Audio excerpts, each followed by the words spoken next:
बाबांच्या आयुष्यात अनेक घटना चमत्कारासारख्या वाटत असल्या तरी त्यांनी कधीही अंधश्रद्धेचा पुरस्कार केला नाही. नवस साहस, गंडे तोडे या गोष्टींवर बाबांनी कडाडून हल्ला चढवला. भक्तीच्या नावाखाली नवस म्हणून लोक कोंबडे बकरे मारतात, हे बाबांना अजिबात मान्य नव्हते. सगळेच पशुपक्षी भगवंताचे लेकरे आहेत. तो आपल्या सगळ्यांचा बाप आहे. मग कोणता बाप आपल्याच लेकरांचा जीव घेईल, त्यांचा बळी मागेल? देवाला तुमचे कोंबडे बकरे नको असतात. त्याला फक्त आणि फक्त तुमचा भाव हवा असतो. देव भावाचा भुकेला आहे. देवाच्या नावाखाली निरपराध मुक्या प्राण्यांना मारून खाता म्हणजे तुम्ही राक्षसच झालात की, असे बाबा सांगत असत.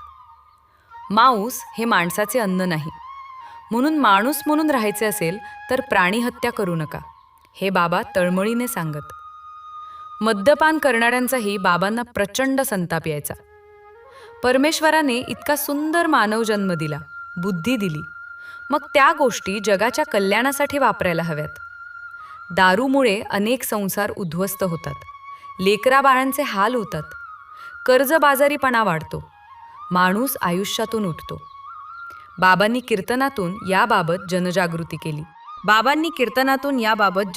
केली. त्यामुळेच हजारो लोकांनी दारू व मांसाहाराचा त्याग करून गळ्यात तुळशीमाळा घातल्या आणि सन्मार्गाला लागले. बाबांचे हे व्यसनमुक्तीचे कार्य खरोखरच अतुलनीय असेच होते.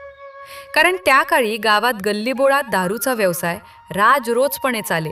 अशा दलदलीतून लोकांना बाहेर काढणे सोपे काम नव्हते, पण बाबांनी ते मोठ्या प्रमाणात करून दाखवले. बालपणीच्या कठीण परिस्थितीमुळे बाबांना शाळेची पायरी चढता आली नाही, परंतु त्यांना शिक्षणाचे महत्त्व चांगलेच माहीत होते. आपल्या लेकरांना शाळेत पाठवा, त्यांना शिकू द्या. शिक्षणाशिवाय आयुष्य खडतर आहे. शिक्षणाने माणसाला भलेबुरे काय ते समजते. अडाणी माणसाला कुणीही सहज फसवते. म्हणूनच बाबांनी शिक्षणाला खूप महत्त्व दिले. आपल्या कीर्तनातून त्यांनी लोकांना वेळोवेळी तसा उपदेश केला. बाबा केवळ बोलणारे नव्हते, तर आधी केले मग सांगितले या वृत्तीचे होते. शिंदवर गावात बाबांच्या पुढाकारानेच एक प्रशस्त इमारत उभारली. त्यात हनुमान मंदिर, ग्रामपंचायत कार्यालय व गावातल्या मुलांसाठी प्राथमिक शाळेची सोय केली. याच शाळेत शिकून शिंदवर गावच्या अनेक पिढ्या लहानच्या मोठ्या झाल्या. शिंदवर गावातून अनेक लोक मोठ्या मोठ्या पदावर जाऊन पोचले. ते सर्वजण याच शाळेत शिकले. जणू बाबाच त्या इमारतीच्या रूपाने मुलांना ज्ञानामृत पाजत होते. कीर्तन भजनातून बाबा संपूर्ण महाराष्ट्रभर जनजागृती करत राहिले. कालमानानुसार बाबांचे वय वाढत होते. आयुष्यभर पायाला भिंगरी लावून तीर्थाटन केले.